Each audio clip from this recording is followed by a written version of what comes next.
Have you ever been talking to someone and you just feel that spark?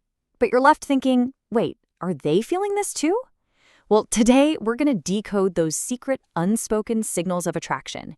So let's just dive right into the fascinating world of subconscious cues that tell you what words often don't. I mean, we've all been there, right? You're having a great chat, everything seems to be going well, but you're still left wondering if there's something more. What if I told you there's a way to tune into a much clearer channel of communication, one that goes way beyond words and gets straight to the source? And that channel? It's what we call the subconscious radar. It's our body's primal gut reaction to attraction, and it's sending out signals way faster than our conscious brain can even keep up with. These are the honest-to-goodness, unfiltered truths about what's really going on under the surface. Think about this. Before a single word is ever spoken, our bodies are already having a whole silent conversation. This is the secret language of attraction, and you and we're about to become fluent. It's kind of wild, but experts say that over half, more than 50% of all communication is nonverbal. So while we're busy trying to think of the perfect thing to say, our posture, our gestures, our eye contact, they're all broadcasting our real feelings. Her body might just be telling you the exact story you're looking for. All right, now for the main event. We're about to decode the 7 most powerful, most common subconscious signals of attraction. It's time to really tune in that radar. First up, we've got the unconscious lean-in. And trust me, this is a big one. It's a primal instinct, you know? We naturally want to close the distance between ourselves and the things and definitely the people we're drawn to. So there's a huge difference here. Polite interest, well, it keeps a respectful distance. Someone might nod and smile, but they'll stay put. But a real subconscious pull, it's like a magnet. She'll physically lean in, closing that gap by just a few inches, maybe to hear you better, but really just to be closer. Closing that distance is a pretty clear move. But our second sign is a total dead giveaway because it's completely involuntary. I'm talking about pupil dilation.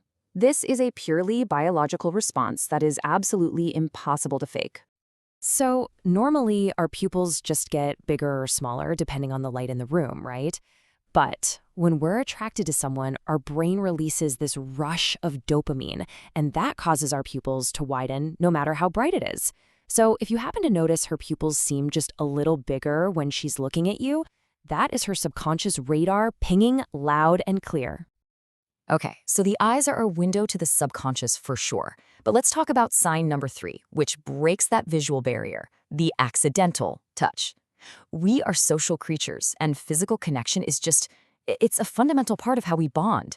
And attraction creates this subconscious urge to bridge that physical gap. You really have to know the difference here. I mean, anybody can accidentally bump into you in a crowded room. But that intentional accident, that's a whole other ball game. It's that light touch on your arm when she laughs at something you said. It might only last a split second, but it's a totally nonverbal way of saying, hey, I feel connected to you. Building that kind of comfort is so powerful. And okay, on to number 4. And this one is just fascinating because it shows a much deeper level of connection. It's called mirroring. It's basically our brain's subconscious way of saying, hey, I get you. We're on the same wavelength. We are in sync. Seriously, when we feel a real sense of rapport with someone, we just unconsciously start to mimic their posture or their gestures. So if you take a sip of your drink and a second later she does the same, or you lean back and she follows suit, that is not a coincidence. That is a huge sign of a subconscious connection. And when you're in sync like that, it's only natural to really focus your attention on that person. Which brings us to sign number 5, and it's all in the eyes, the lingering gaze. Where we point our focus is a massive indicator of what's important to us in any given moment. You know, standard eye contact is pretty fleeting. We look, we listen, we look away. But the engaged gaze, that's different. She'll hold your eye contact for just a beat longer than is socially necessary. She might even do that classic look away and then quickly look back move. That little extra moment of connection, it's a huge tell. Holding someone's gaze shows some intense focus. And when we feel that kind of focus on us, our instincts kick in to make sure we look our absolute best. This brings us to number 6, preening gestures. You can kind of think of it like a peacock showing off its feathers. Now, the key here is to tell this apart from just nervous fidgeting. Preening is all about presentation. It's smoothing down her hair, or adjusting her necklace, or straightening her sleeve right after you say something nice. She is subconsciously making sure she looks good for you. So you're looking your best, you're in sync, you're in making a connection. And our final sign, number 7, is often the most fun one: laughing at all your jokes. Humor is such a massive tool for building bonds, and our reaction to it says a ton about how we feel about the person telling the joke. Look, anyone can give a polite little chuckle, but when someone is genuinely interested, they will laugh more easily, more fully, even if your joke isn't exactly comedy gold. It's not about how funny the joke is. It's about their high level of engagement with you. They are just delighted to be sharing that moment with you. Okay, so we've got our 7 signs, but here's the thing, and this is maybe the most important part of this entire explainer. A single sign is just a hint. It is not a confirmation. We have to learn to connect the dots. The real magic happens when you see these signals in clusters. One sign, that's a clue, but 2, 3, or more signs happening together, now that's a pattern. That's a confirmation. So she laughs and leans in and touches your arm. Oh yeah, the subconscious radar is going off the charts.